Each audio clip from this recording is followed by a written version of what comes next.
তো good morning friends, তোমরা সবাই কেমন আছো? আশা করি সবাই ভালো আছো। তো আমার পুরোনো ভিডিওতে তোমরা দেখেছিলে যে আমার R15 বাইকের জন্য একটা পার্সেল এসছে।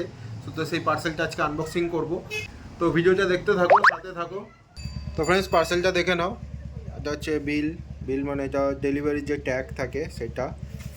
আর আদার্স কোনো স্টিকার আমি দেখছি না, আমার চোখেও পড়ছে না। তো পার্সেল রিসিভ হয়েছে, এখানে একটু ড্যামেজ ছিল, মানে এটা খোলা ছিল, এরমভাবে দেখে নাও। বাকি আর কোথাও কিছু প্রবলেম নেই, সবই ঠিক আছে, আর তো কোনো প্রবলেম হয়নি। তো চলো তাড়াতাড়ি আনবক্সিং করে নিই।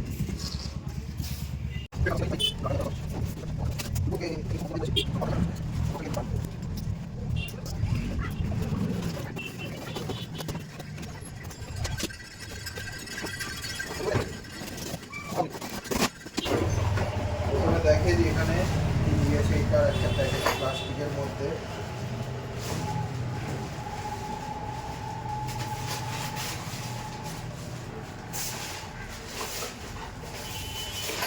এই যে লাইট আছে দুটো,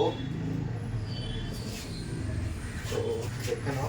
এই যে ব্র্যান্ডের লাইট, এই যে লাইট এটা। তো জ্বালিয়ে আমি তোমাদের পরে দেখাবো। দুটো আছে এই যে লাইট।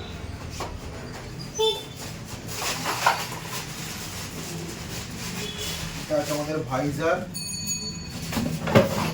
দুটো লাইট, সেম লাইট আর ফিটিংস আছে, বোল্ট এসব আছে, হ্যান্ডেল। এটা সাইডে রেখে দিই। মেন জিনিস এবার বেরোবে, দেখে নাও। হচ্ছে R1M এর কপি। R1M এর যে হেড মার্কসটা থাকে ফ্রন্টের, তো সেটাই এখানে দিয়েছে, মানে এটা আমি পারচেস করেছি। ওইটা হচ্ছে R1M এর হেড, যেটা হচ্ছে আমার R15 ভার্সন 3-তে লেগে যাবে, যে কোনো R15 ভার্সন 3-তে লেগে যাবে। তো ইনস্টলেশন ভিডিও আমি খুব তাড়াতাড়ি নিয়ে আসবো। তো কোয়ালিটি তো খুব ভালোই দেখছি, ফিনিশিং খুব ভালো। তো ফ্রেন্ডস, ফিনিশিং খুব ভালো আছে, আমি বুঝতে পারছি। তোমরা ভিডিওতে জানি না কতটা বুঝতে পারবে, তো আমি একবার কাছ থেকে তোমাদের দেখিয়ে দিচ্ছি।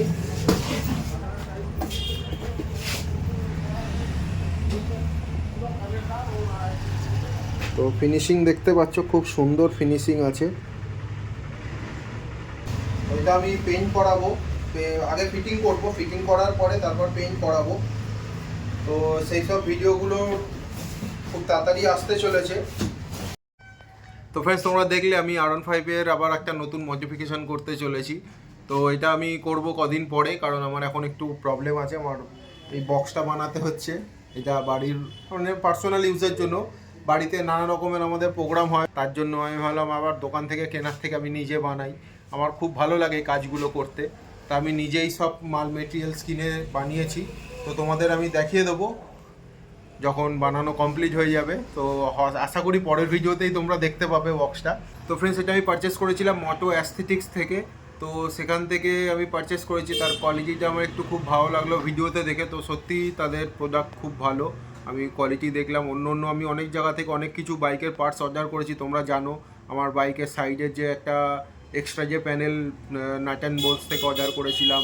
তারপর PGX অটো অ্যাক্সেসরিজ থেকে R1-এর ট্যাঙ্ক অর্ডার করেছিলাম। তো R1-এর ট্যাঙ্কটা খুব ভালো কোয়ালিটির ছিল, PGX থেকে আমি অর্ডার করেছিলাম। তো এটারও কোয়ালিটি খুব ভালো, ফিনিশিং ভালো, ওটারও ফিনিশিং খুব ভালো ছিল। কিন্তু টেল প্যানেলটা খুব বাজে কোয়ালিটির ছিল, আর সাইডের যে এক্সট্রা যে অ্যাড অন প্যানেল ছিল একটা, তোমরা যারা পুরনো ভিডিও দেখেছো তারা জানো। তো সেই কোয়ালিটিটা আর টেল প্যানেলটা একই জায়গা থেকে নাট অ্যান্ড বোল্টস থেকে অর্ডার করেছিলাম, একটু কম পয়সায় পড়েছিল বলে কোয়ালিটিও খুবই জঘন্য ছিল। আমার সাইডে টেল প্যানেলের সাইডে একটু ক্র্যাক হয়ে গেছে, তো সেটা আমি রিপেয়ার করাবো। আমাদের যাদের R1M এর বা আরও অনেক ধরনের পালসার, RS, অ্যাপাচে V4, তো অনেক ধরনের প্রোডাক্টই ওদের কাছে আছে, এক্সট্রা যে মডিফিকেশান পার্টস।